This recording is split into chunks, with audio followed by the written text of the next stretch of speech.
Hello ನಮಸ್ತೆ students, welcome back to Anti Clock Coaching Academy. ನಾನು Nikhilesh, Anti Clock Coaching ಅಕಾಡೆಮಿಯಿಂದ students ಈ ಒಂದು ವಿಡಿಯೋದಲ್ಲಿ ನಾನು ನಿಮಗೆ ಒಂದಿಷ್ಟು ಸ್ಟಾಟ್ಸ್ಗಳನ್ನು ತೋರಿಸ್ತಾ ಇದ್ದೇನೆ. KCET 2023 ಎಷ್ಟು ಸೀಟ್ಸ್ಗಳಿದ್ದಿತ್ತು, ಅದರಲ್ಲಿ ಏಡೆಡ್ ಸೀಟ್ಸ್ ಎಷ್ಟು, ಅನ್ಏಡೆಡ್ ಸೀಟ್ಸ್ ಎಷ್ಟು, ಗೌರ್ಮೆಂಟ್ ಸೀಟ್ಸ್ ಎಷ್ಟು, ಅದಾದಮೇಲೆ ಸೀಟ್ಸ್ಗಳು ಎಷ್ಟು ವೇಕೆಂಟ್ ಆಯಿತು, ಅಂದರೆ ಫೈನಲಿ ಎಷ್ಟು ಸೀಟ್ಗಳು ಉಳಿತು, ಆಫ್ಟರ್ KCET ಎಷ್ಟು ಸೀಟ್ಗಳು ಉಳಿತು, ಅದರ ಬಗ್ಗೆ ಇನ್ಫಾರ್ಮೇಷನ್ ಕೊಡ್ತೇನೆ ಸ್ಟೂಡೆಂಟ್ಸ್, ಆಯಿತಾ.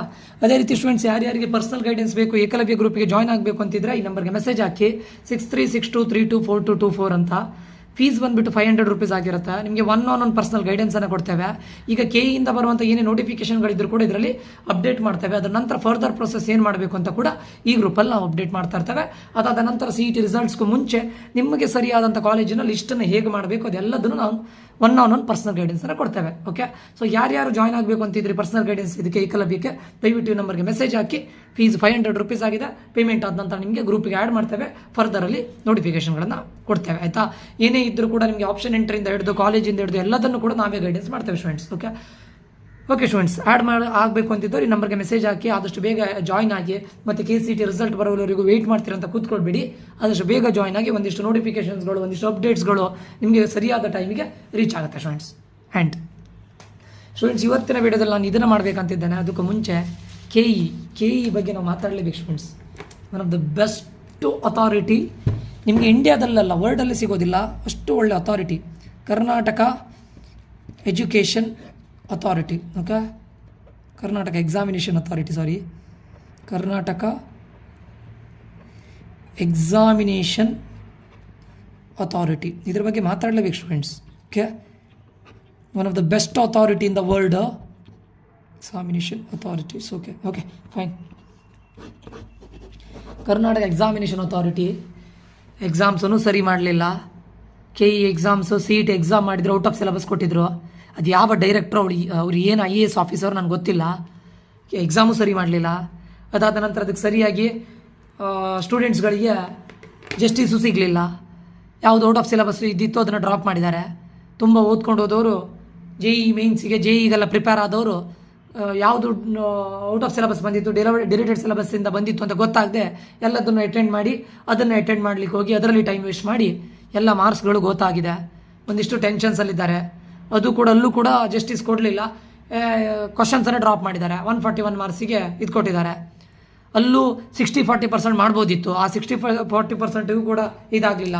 ತುಂಬ ಪೇರೆಂಟ್ಸ್ಗಳು ಹೇಳ್ತಾ ಇದ್ದಾರೆ, ಬೋರ್ಡಿಂದ 60 ಮಾರ್ಕ್ಸನ್ನು ಬೋರ್ಡಿಂದ 60% ತಗೊಂಡು KCETಯಿಂದ 40% ತಗೊಂಡು ಇದ್ರ ಥ್ರೂ CET ರಿಸಲ್ಟ್ ಕೊಡಿನಿ ಅಂತ ತುಂಬ ರಿಕ್ವೆಸ್ಟ್ ಬರ್ತಾ ಇದೆ. ಸೊ ಒಂದಿಷ್ಟು ಸ್ಟೂಡೆಂಟ್ಸ್ಗಳು ಯಾರ್ಯಾರು ಈ ವಿಡಿಯೋವನ್ನು ನೋಡ್ತಾ ಇದ್ದೀರಾ, ನಿಮಗೆ ಇನ್ ಕೇಸ್ KEದಲ್ಲಿ ಸ್ವಲ್ಪ ಹೈ ಅಥಾರಿಟಿಯಲ್ಲಿರುವಂಥ ಯಾರಾದರೂ ನಿಮಗೆ ಕಾಂಟ್ಯಾಕ್ಟಲ್ಲಿದ್ದರೆ ಅಥವಾ ಯಾವುದಾದ್ರೂ ಪಾಲಿಟಿಷಿಯನ್ಸ್ಗಳು ಕಾಂಟ್ಯಾಕ್ಟಲ್ಲಿದ್ದರೆ ದಯವಿಟ್ಟು ಇದನ್ನೊಂದು ಮೆಸೇಜನ್ನು ಕನ್ವೆ ಮಾಡಲಿ ಟ್ರೈ ಮಾಡಿ. ಬೋರ್ಡಿಂದ 60% ತಗೊಂಡು KCETಯಿಂದ 40% ತಗೊಂಡ್ರೆ ಆಲ್ಮೋಸ್ಟ್ ಹೆಚ್ಚಿನ ಸ್ಟೂಡೆಂಟ್ಸ್ಗಳಿಗೆ ಇದರಿಂದ ಜಸ್ಟಿಸ್ ಸಿಗುತ್ತೆ ಅನ್ನೋದು ಸ್ಟೂಡೆಂಟ್ಸ್ ಪ್ಯಾರೆಂಟ್ಗಳಿದು ಒಂದು ರಿಕ್ವೆಸ್ಟು ಅಥವಾ ಅವ್ರದ್ದು ಒಂದು ಮಾತು.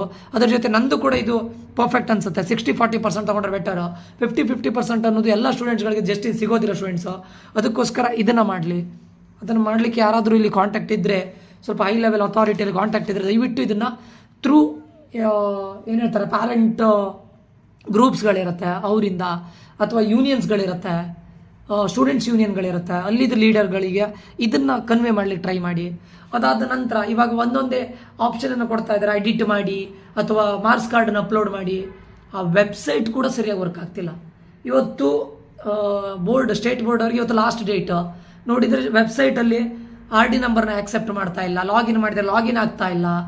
ಏನಾದರೂ ಅಪ್ಲೋಡ್ ಮಾಡಿದರೆ ರೂರಲ್ ಸರ್ಟಿಫಿಕೇಟನ್ನು ಅಪ್ಲೋಡ್ ಮಾಡಿದಂಥ ಸಬ್ಮಿಟ್ ಇದೇ ಸಿಗ್ತಾ ಇಲ್ಲ, ಬಟನೇ ತೋರಿಸ್ತಾ ಇಲ್ಲ. ಅದು ಯಾವ ರೀತಿ ವೆಬ್ಸೈಟ್ ಡೆವಲಪ್ ಮಾಡಿದ್ದೀರೋ, ಬ್ಯಾಕ್ ಎಂಡಲ್ಲಿ ಅದು ಯಾರು ವರ್ಕ್ ಮಾಡ್ತಾ ಇದ್ದೀರೋ, ಈಚೆ ಕಡೆ ಕಾಲ್ ಮಾಡಿದರೆ KE ವೆಬ್ಸೈಟಲ್ಲಿರುವಂಥ ನಂಬರ್ಗೆ ಕಾಲ್ ಮಾಡಿದರೆ, ಹೆಲ್ಪ್ಲೈನ್ ನಂಬರ್ಗೆ ಕಾಲ್ ಮಾಡಿದರೆ ರಿಸೀವೇ ಮಾಡೋದಿಲ್ಲ. ರಿಸೀವ್ ಮಾಡಿದರೂ ಸರಿಯಾದಂಥ ರೆಸ್ಪಾನ್ಸ್ ಇಲ್ಲ. One of the worst authority students. ಏನು ಮಾಡ್ತಾ ಇದ್ದೀರೋ ನಮ್ಗೆ ಅರ್ಥ ಆಗ್ತಾಯಿಲ್ಲ. One of the worst authority. ಇದು ಪ್ರತಿಯೊಬ್ಬ ಗೌರ್ಮೆಂಟ್ ಇವನಿಗೆ ತಲುಪಬೇಕಿದು. ಓಕೆ, ಎಷ್ಟು ಸ್ಟೂಡೆಂಟ್ಸ್ಗಳು ಇದ್ರ ಮೇಲೆ ಡಿಪೆಂಡ್ ಆಗಿದ್ದಾರೆ, ಎಷ್ಟು ನರ್ವಸ್ ಆಗ್ತಾ ಇದ್ದಾರೆ, ಎಷ್ಟು ಸ್ಟೂಡೆಂಟ್ಸ್ಗಳು ಪೇರೆಂಟ್ಸ್ಗಳನ್ನ ಕಾಲ್ ಮಾಡಿ ನರ್ವಸ್ ಆಗ್ತಾ ಇದ್ದಾರೆ. ಸ್ಟೂಡೆಂಟ್ಸ್, ಸರ್ ಹೀಗಾಗಿದೆ, ಏನು ಮಾಡೋದು ನಾವು? ಈ ರೆಸ್ಪಾಂಡ್ ಮಾಡುವಂಥ ಒಂದು ಇದಿಲ್ಲ.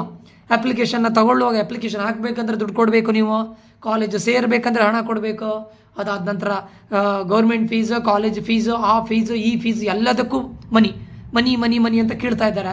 ಸರಿಯಾದ ರೆಸ್ಪಾನ್ಸಿಬಿಲಿಟಿ ಇಲ್ಲ. ಇದೇ ಥರ ಆದರೆ ನೀವು ಮುಂದೆ ನೀವು ಅಂದ್ಕೊಳ್ಬೋದು ಈ ವರ್ಷ ನನ್ನ ಮಗಂದಾಗುತ್ತೋ ಮಗಳದಾಗತ್ತೆ, ಅಲ್ಲಿ ಎಂಡ್ ಆಗುತ್ತೆ ಅಂತ. ಬಿಡಬೇಡಿ ಪೇರೆಂಟ್ಸ್, ಪ್ರತಿಯೊಬ್ಬ ಪೇರೆಂಟ್ಸಿಗೂ ಹೇಳ್ತಾ ಇರೋದು. ಮುಂದೆ ನಾವು ಇದೇ ರೀತಿ ಸುಮ್ಮನೆ ಇದ್ರೆ ಈ ಪ್ರತಿ ಗೌರ್ಮೆಂಟ್ಗಳನ್ನು ನಾವು ಇದೇ ಥರ ಮಾಡ್ತೋದ್ರೆ ಎಲ್ಲ ಗೌರ್ಮೆಂಟ್ಗಳಿಗೂ ನಾನು ಹೇಳ್ತಾ ಇರೋದು ಸ್ಟೂಡೆಂಟ್ಸ್ ಲೈಫಲ್ಲಿ ಅವ್ರು ಆಟ ಆಡ್ತಾರೆ. ಅರ್ಥ ಆಯ್ತಾ? ಎಷ್ಟು ಕನ್ಫ್ಯೂಷನ್ ಸ್ಟೂಡೆಂಟ್ಸ್, ಪ್ಯಾರೆಂಟ್ಸ್ಗಳು ಪ್ರತಿಯೊಬ್ಬರಿಗೂ. ಒಂದು ವೆಬ್ಸೈಟ್ ವರ್ಕ್ ಆಗೋದಿಲ್ಲ, ಅಪ್ಲೋಡ್ ಮಾಡಿದರೆ ಅಪ್ಲೋಡ್ ಆಗೋದಿಲ್ಲ, ನಂಬರ್ಗೆ ಕಾಲ್ ಮಾಡಿದರೆ ರೆಸ್ಪಾಂಡ್ ಮಾಡೋದಿಲ್ಲ, ಕೆಲವೊಂದು ಈಗ ಪಾಸ್ವರ್ಡ್ ಚೇಂಜ್ ಮಾಡಲಿಬೇಕಂತ ಹೇಳಿದ್ರೆ ಪಾಸ್ವರ್ಡ್ ಚೇಂಜ್ ಆಗ್ತಾ ಇಲ್ಲ, ಏನೇನೇನೇನೋ ಬರ್ತಾ ಇದೆ ವೆಬ್ಸೈಟಲ್ಲಿ. ಇವ್ರು ಏನು ವೆಬ್ಸೈಟನ್ನು ಮೇಂಟೈನ್ ಮಾಡ್ತಾ ಇದ್ದಾರೆ, ಏನು ಮಾಡ್ತಾ ಇದ್ದಾರೆ ಅವರಿಗೆ ಗೊತ್ತಿದೆ. ಓಕೆ, ಇನ್ನಾದರೂ ಈ KE ಅನ್ನೋದು ಬದಲಾಗಲೇಬೇಕು. ಸರಿಯಾದಂಥ ಒಂದು ಪ್ರೈವೇಟಿಗೆ ಕೊಟ್ಟರೆ ಬೆಟರ್. ಇದೆಲ್ಲ ಎಕ್ಸಾಮಿನೇಷನ್ ಕಂಡಕ್ಟ್ ಮಾಡೋದು ಪ್ರತಿಯೊಂದನ್ನು ಯಾವುದೊಂದು ಪ್ರೈವೇಟಿಗೆ ಕೊಟ್ಟರೆ ಅವರಿಗೆ ಮನಿಯನ್ನು ಇದು ಮಾಡಿದ್ರೆ ಅವ್ರು may be privatisation is better students. Okay, ಯಾಕಂತ ಕೇಳಿದ್ರೆ ಈ ಗೌರ್ಮೆಂಟ್ ಅವ್ರ ಹಣೆ ಬರನೇ ಇಷ್ಟೇ. ಹೋಗಿ ಅಲ್ಲಿ ಏನಾದರೂ ಕೇಳಿದರೆ ಎಲ್ಲ ಇದು ಹೇಳ್ತಾ ಇಲ್ಲ ನಾನು, ಅಲ್ಲೋಗಿ ಏನಾದರೂ ವಿಚಾರಣೆಗೆ ಕೇಳಿದರೆ ಅಲ್ಲೂ ಕೂಡ ಇವರು ಇಡೀ ಗೌರ್ಮೆಂಟನ್ನು ಇವರನ್ನೇ ತೊಗೊಂಡಿದ್ದಾರೆ. ಆ ರೀತಿಯಲ್ಲಿ ವಿಚಾರಣೆಯಲ್ಲಿ ಆಫೀಸರ್ಸ್ ಮಾತಾಡ್ತಾರೆ. ಆಫೀಸರ್ಸ್ ಮಾತಾಡ್ಲಿಕ್ಕೆ ಟೈಮ್ ಇಲ್ಲ, ಮಾತಾಡೋ ರೀತಿನೂ ಸರಿ ಇಲ್ಲ. ಏನು ಸಿಸ್ಟಮು ನನಗೆ ಅರ್ಥ ಆಗ್ತಾ ಇಲ್ಲ. ಓಕೆ, ಎಲ್ಲ ಗೌರ್ಮೆಂಟ್ ಇದ್ದಲ್ಲೂ ಇದೆ ಹಣೆ ಬರ. ಓಕೆ, ಅದು ಯಾವತ್ತು ಚೇಂಜ್ ಆಗುತ್ತೋ, ಯಾರಾದರೂ ಇಲ್ಲಿ ಪಾಲಿಟಿಕಲಿ ಸ್ವಲ್ಪ ಸ್ಟ್ರಾಂಗ್ ಇದ್ದರೆ, ಬ್ಯಾಕ್ಗ್ರೌಂಡ್ ಸ್ಟ್ರಾಂಗ್ ಇದೆ, ದಯವಿಟ್ಟು ಇದನ್ನು ಮೆಸೇಜನ್ನು ಸ್ವಲ್ಪ ಕನ್ವೆ ಮಾಡಿ. ಆದಷ್ಟು ಒಳ್ಳೆ ಸ್ಟೂಡೆಂಟ್ಸ್ಗಳಿಗೆ ಇದು ಪಕ್ಕಾ ಇದಾಗುತ್ತೆ. ಏನು ಟೆನ್ಷನ್ ಆಗುತ್ತೆ, ಏನಾಗ್ತಾ ಇದೆ, ಅಪ್ಲೋಡ್ ಮಾಡಿದರೆ ಅಪ್ಲೋಡ್ ಆಗ್ತಾ ಇಲ್ಲ, ಏನಾಗುತ್ತೋ, ನನ್ನ ಮಗಳಿಗೆ ಸೀಟ್ ಸಿಗುತ್ತೋ ಇಲ್ವೋ, 2 ಇಯರ್ಸ್ ಓದಿಸಿದ್ದೀನಿ, ನಾನು ಬೈ ಮಿಸ್ಸಾಗಿ ಏನೋ ಒಂದು ಎಕ್ಸ್ಟ್ರಾ ಎಂಟ್ರಿನ ಮಾಡಿದ್ದೇನೆ, ಅದನ್ನು ಡಿಲೀಟ್ ಮಾಡಿದರೆ ಡಿಲೀಟ್ ಆಗ್ತಾ ಇಲ್ಲ, ಇದನ್ನು ಏನು ಮಾಡೋದು, ಮುಂದೆ ಏನಾಗುತ್ತೆ, ನನ್ನ ಮಗಳಿಗೆ ಸೀಟ್ ಸಿಗುತ್ತೋ ಇಲ್ವೋ, ಮಗನಿಗೆ ಸೀಟ್ ಸಿಗುತ್ತೋ ಇಲ್ವೋ ಅನ್ನೋ ಭಯ ಇರುತ್ತೆ. ಇದು ಯಾವುದಕ್ಕೂ ರೆಸ್ಪಾಂಡೇ ಮಾಡ್ತಾ ಇಲ್ಲ. Worst students, worst. ಓಕೆ, ದಯವಿಟ್ಟು ಯಾರಾದರೂ ಇಲ್ಲಿ ನೋಡುವವರಲ್ಲಿ ಗೌರ್ಮೆಂಟ್ ಎಂಪ್ಲಾಯೀಸ್ಗಳಿದ್ದರೆ ಇದು KE ಅವರಿಗೆ ಡಿರೆಕ್ಟ್ಲಿ ಆರ್ ಇಂಡೈರೆಕ್ಟ್ಲಿ ನಿಮಗೆ ತಲುಪಿಸ್ಲಿಕ್ಕಾದರೆ ತಲುಪಿಸೋ ಪ್ರಯತ್ನ ಮಾಡಿ. ಒಂದು 60-40. ಮತ್ತೊಂದು ದಯವಿಟ್ಟು ಸ್ಟೂಡೆಂಟ್ಸ್ಗಳ ಮತ್ತು ಪೇರೆಂಟ್ಗಳ ಅಥವಾ ಟೀಚರ್ಸ್ಗಳ ಒಂದು ಕ್ವೆರಿಗೆ ರೆಸ್ಪಾಂಡ್ ಮಾಡುವಂಥ ಒಂದು ಇದನ್ನು ತಗೊಳ್ಳಿ, ಆಯಿತಾ? ಸೊ ಇಲ್ಲದೇ ಇದ್ದರೆ ನಿಮ್ಮ ಸಿಸ್ಟಮ್ ಮೇಲೆ ಕಂಪ್ಲೀಟಾಗಿ ಎಲ್ಲರಿಗೂ ಕೂಡ ನಂಬಿಕೆನೇ ಹೊರಟೋಗುತ್ತೆ, ಆಯಿತಾ? ನಾನಿದು ಈ ವರ್ಷದಿಂದ ನೋಡ್ತಾ ಇಲ್ಲ, ಎಷ್ಟೋ ವರ್ಷದಿಂದ ನೋಡ್ತಾ ಇದ್ದೆ ಇದೇ ಅಣಿವಾರ, ಆಯಿತಾ? ನೋಡೋಣ ಏನೇನಾಗುತ್ತೆ ಅಂತ. ಓಕೆ, ಸೊ ಇದು KCET 2023 ಟೋಟಲ್ ಸೀಟ್ಸ್. ಇದು 2023ನ ಸ್ಟಾರ್ಟ್ಸ್, ಟೋಟಲ್ 2023ನ ನಂಬರ್ ಸ್ಟೂಡೆಂಟ್ಸ್. ಇದು ಟೋಟಲ್ 1,19,071 ಸೀಟ್ಸ್ ಇದೆ students. Last year 1,19,071 seats engineering seats. 2022ಗೆ ಕಂಪೇರ್ ಮಾಡಿದರೆ, ಅಂದರೆ 2021-22 ಈ ಅಕಾಡೆಮಿಕ್ ಇಯರಿಗೆ ಕಂಪೇರ್ ಮಾಡಿದರೆ 7,000 ಇನ್ಕ್ರಿಮೆಂಟ್ ಇದೆ. ಓಕೆ, 22ಗೆ ಕಂಪೇರ್ ಮಾಡಿದರೆ 23ಯಲ್ಲಿ 1,19,071 ಸೀಟ್ಸ್. ಇನ್ ದ್ಯಾಟ್ 7,000 ಇನ್ಕ್ರೀಸ್ ಆಗಿದೆ. ಅಂದರೆ ಹಿಂದಿನ ವರ್ಷ ಒಂದು 1,12,000 ಇದ್ದಿತ್ತು. ಸೊ 7,000 ಇನ್ಕ್ರಿಮೆಂಟ್ ಆಗಿದೆ. ಇದರಲ್ಲಿ ಗೌರ್ನಮೆಂಟ್ ಕಾಲೇಜ್ ಇದೆ, ಏಡೆಡ್ ಕಾಲೇಜ್ ಇದೆ, ಅನ್ಏಡೆಡ್ ಕಾಲೇಜ್ ಇದೆ, ಮೈನಾರಿಟಿ ಇದೆ, ಪ್ರೈವೇಟ್ ಕಾಲೇಜ್ ಇದೆ, ಪ್ರೈವೇಟ್ ಯೂನಿವರ್ಸಿಟಿಗಳಿದೆ, ಎಲ್ಲದೂ ಬರುತ್ತೆ. ಟೋಟಲ್ ಆಗಿ 1,19,071 ಸೀಟ್ಸ್ಗಳಿದೆ. ಇದರಲ್ಲಿ ಕೌನ್ಸಿಲಿಂಗಿಗೆ ಬರೋದು, KCET ಕೌನ್ಸಿಲಿಂಗಿಗೆ ಬರೋದು 53,116.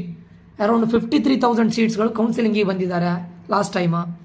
ಇದು ಅಪ್ ಟು 58,000ಗೆ ಇನ್ಕ್ರೀಸ್ ಆಗುತ್ತಂತ ಕೊಟ್ಟಿದ್ರು, ಇನ್ಕ್ರೀಸ್ ಆಗಿತ್ತು ಕೂಡ ಲಾಸ್ಟ್ ಇಯರ್. 58,000 ಟೋಟಲ್ ಆಗಿ CET ಕೌನ್ಸಿಲಿಂಗಿಗೆ ಕಾಲೇಜ್ಗಳು ಸೀಟ್ಸ್ಗಳು, ಇಷ್ಟು ಸೀಟ್ಸ್ಗಳು ಅವೈಲೇಬಿಲಿಟಿ ಇದ್ದಿತ್ತು. ಅದರಲ್ಲಿ ಗೌರ್ನಮೆಂಟ್ ಏಡೆಡ್ 21 ಕಾಲೇಜ್ ಇದೆ, ಗೌರ್ಮೆಂಟ್ ಕಾಲೇಜು.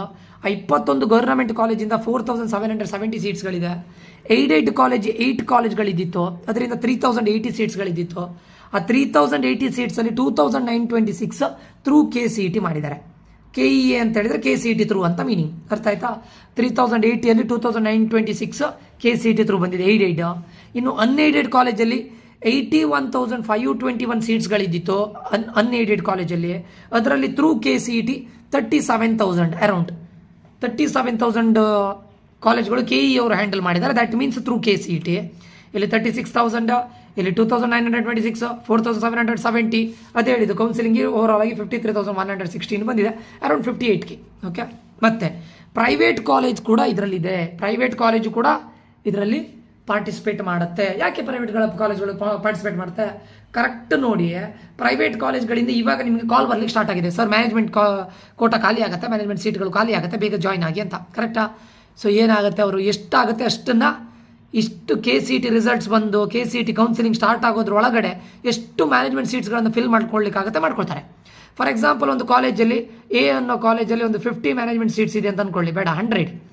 ಅದರಲ್ಲಿ ಫಾರ್ ಎಕ್ಸಾಂಪಲ್ 80 ಮ್ಯಾನೇಜ್ಮೆಂಟ್ ಸೀಟ್ಸನ್ನು KCET ಕೌನ್ಸಿಲಿಂಗ್ ಸ್ಟಾರ್ಟ್ ಆಗೋದ್ರೊಳಗಡೆ ಫಿಲ್ ಮಾಡ್ಕೊಂಡ್ರೆ ಉಳಿದು 20 ಇದೆ ನೋಡಿ, ಅದನ್ನು KEಗೆ ಸರೆಂಡರ್ ಮಾಡ್ತಾರೆ. KEಗೆ ಸರೆಂಡರ್ ಮಾಡೋದಂದ್ರೆ ಏನು, ಥ್ರೂ KCET ಬರೋ ಸ್ಟೂಡೆಂಟ್ಸ್ಗಳು ಇದಕ್ಕೆ ಬರಲಿ, ಯಾಕಂದರೆ ಅವ್ರಿಗೆ ಮ್ಯಾನೇಜ್ಮೆಂಟಿಂದ ಕಂಪ್ಲೀಟ್ ಸೀಟ್ಸನ್ನು ಫಿಲ್ ಮಾಡ್ಲಿಕ್ಕೆ ಆಗಲಿಲ್ಲ. ಸೊ ಏನು ಮಾಡ್ತಾರೆ, 20 ಸೀಟ್ಸ್ಗಳನ್ನ KEಗೆ ಫಿಲ್ ಕೊಡ್ತಾರೆ. KEದವರು ಅದನ್ನು CET ಥ್ರೂ ಬರೋ ಸ್ಟೂಡೆಂಟ್ಸ್ಗಳಿಗೆ ಬೇಕಾದರೆ ಜಾಯ್ನ್ ಆಗಿ ಅಂತ KEದವರು ಅದನ್ನು ರಿಲೀಸ್ ಮಾಡ್ತಾರೆ. ಸೊ ಇಲ್ಲಿ ಪ್ರೈವೇಟ್ ಕಾಲೇಜು ಇದೆ. ಸೊ ಓವರ್ ಆಲ್ ಆಗಿ ಈ ವರ್ಷ ಒಂದು 60,000 ಪ್ಲಸ್ ಕೌನ್ಸಿಲಿಂಗಿಗೆ ಬರುತ್ತೆ ಎಂಥ ಸೀಟ್ಸ್.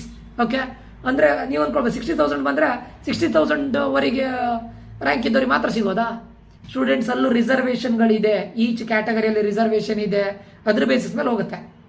ಮತ್ತೊಂದು 2021-22 ಅಲ್ಲೇ ಕರೆಕ್ಟ್ ಕೇಳಿ 15,000 ಸೀಟ್ಸ್ಗಳು KCET ಕೌನ್ಸಿಲಿಂಗ್ ಆದಮೇಲೆ ಉಳಿದಿತ್ತು ಲಾಸ್ಟ್ ಇಯರ್. ಅರ್ಥ ಆಯ್ತಾ? ಇದು ಲಾಸ್ಟ್ ಇಯರ್ ಡೇಟಾ ಸ್ಟೂಡೆಂಟ್ಸು. ಅಂದರೆ ಇದನ್ನು ನಾನು 2021 ಅಂತ ತಗೊಳ್ಳೆ, ಇದನ್ನು 2022 ಅಂತ ತಗೊಳ್ಳೆ. 2022 ಓಕೆ, ಲಾಸ್ಟ್ ಇಯರ್ ಅಂದರೆ ಅದರ ಹಿಂದಿನ ವರ್ಷ, ಯಾಕಂದರೆ ನಾನು ಈ ಡೇಟಾ ತಗೊಂಡಿದ್ದು 2023 ಇದು. ಸೊ 2022 ಅಲ್ಲಿ ಅಂದರೆ ಅಕಾಡೆಮಿಕ್ ಇಯರ್ 2021-22 ಅಲ್ಲಿ 15,000 ವೇಕೆಂಟ್ ಇದ್ದಿತ್ತು ಸ್ಟೂಡೆಂಟ್ಸ್ ಸೀಟು. ಅದರ ಹಿಂದಿನ ವರ್ಷ 2020-21 23,000 ವೇಕೆಂಟ್ ಇದ್ದಿತ್ತು after KCET counselling. KCET counselling ಆದಮೇಲೂ ಕೂಡ ಇಷ್ಟು ಸೀಟ್ಸ್ಗಳು ಹಾಗೆ ಉಳಿದಿತ್ತು. KCET ಕೌನ್ಸಿಲಿಂಗ್ ಆದಮೇಲೂ ಕೂಡ 2021-22 ಅಲ್ಲಿ ಇಷ್ಟು ಸೀಟ್ಸ್ಗಳು ಹಾಗೆ ಉಳಿದಿತ್ತು. ಪ್ರೀವಿಯಸ್ ಇಯರ್ಲಿ ಏನಿಲ್ಲ ಅಂದರೂ ಒಂದು 8,000 to 10,000 ಸೀಟ್ಸ್ಗಳು ಪಕ್ಕಾ ಉಳಿದಿರುತ್ತೆ. ಅಂದರೆ CET ಕೌನ್ಸಿಲಿಂಗ್ ಆದಮೇಲೂ ಇಷ್ಟು ಸೀಟ್ ಹಾಗೆ ಉಳಿತದೆ ವೇಕೆಂಟ್ ಆಗಿ. ಓಕೆ, ನೀವು ಮ್ಯಾನೇಜ್ಮೆಂಟ್ ಅಂತ ಓಡ್ತಾ ಇದ್ದೀರಾ, ಆಯಿತಾ? ನೆಕ್ಸ್ಟು 2023 UVC ಅವ್ರು ಏನು ಮಾಡಿದ್ದಾರೆ, 100% ಸೀಟನ್ನು UVC university of Visvesvaraya college of engineering ಇದೆಯಲ್ಲ, ಅವರು JEEಯಿಂದಲೂ ಕೂಡ ಸ್ಟೂಡೆಂಟ್ಸ್ಗಳನ್ನು ಅಡ್ಮಿಟ್ ಮಾಡಬೇಕು ಅಂತ ಪ್ಲಾನ್ ಹಾಕಿದ್ರು.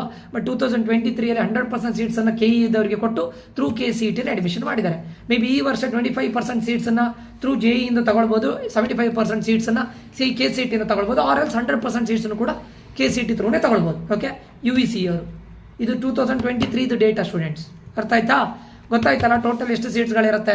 ಅರೌಂಡ್ ಈ ವರ್ಷ 60,000 ಸೀಟ್ಗಳಿರುತ್ತೆ. ಅದರಲ್ಲಿ ಗೌರ್ಮೆಂಟ್ ಕಾಲೇಜ್ ಇರುತ್ತೆ, ಏಡೆಡ್ ಇರುತ್ತೆ, ಅನ್ಏಡೆಡ್ ಇರುತ್ತೆ, ಮೈನಾರಿಟಿ ಅನ್ಏಡೆಡ್ ಇರುತ್ತೆ. ಅದಾದ ನಂತರ ಪ್ರೈವೇಟ್ ಕಾಲೇಜ್ ಇರುತ್ತೆ. ಮೈನಾರಿಟಿ ಅನ್ಏಡೆಡ್ ನೋಡಿ 3,768 ಥ್ರೂ KE ಮೈನಾರಿಟಿ ಸ್ಟೂಡೆಂಟ್ಸ್ಗಳಿಗೆ, ಮತ್ತು ಪ್ರೈವೇಟ್ ಕಾಲೇಜ್ಗಳು ಪಾರ್ಟಿಸಿಪೇಟ್ ಮಾಡ್ತಾರೆ. ಇದೆಲ್ಲ ಆದಮೇಲೆ ಫೈನಲ್ ಇಷ್ಟು ಸೀಟ್ಸ್ಗಳು 2023 ನನಗೆ ಡೇಟಾ ಸಿಕ್ಕಲಿಲ್ಲ ಎಷ್ಟು ಸೀಟ್ಸ್ಗಳು ವೇಕೆಂಟ್ ಆಗಿತ್ತು ಅಂತ. ಅರೌಂಡ್ 8 to 10K ಪಕ್ಕ ವೇಕೆಂಟ್ ಉಳಿದಿರುತ್ತೆ ಸೀಟ್ಗಳು, ಏನು ಯಾರು ತಗೊಳ್ಳದೆ ಹಾಗೆ ಉಳಿದಿರುತ್ತೆ. ಓಕೆ, ಇಷ್ಟು ಸೀಟ್ಸ್ಗಳು ಉಳಿಯುತ್ತೆ ಸ್ಟೂಡೆಂಟ್ಸ್. ಅರ್ಥ ಆಯ್ತಲ್ಲ? ಸೊ ಇದಿಷ್ಟು CET ಬಗ್ಗೆ, ಎಷ್ಟೆಷ್ಟು ಸೀಟ್ಸ್ಗಳಿರುತ್ತೆ KCETಯಲ್ಲಿ ಇದ್ರ ಬಗ್ಗೆ. ಓಕೆ ಸ್ಟೂಡೆಂಟ್ಸ್, ಇದಿಷ್ಟು ವಿಷಯಗಳು.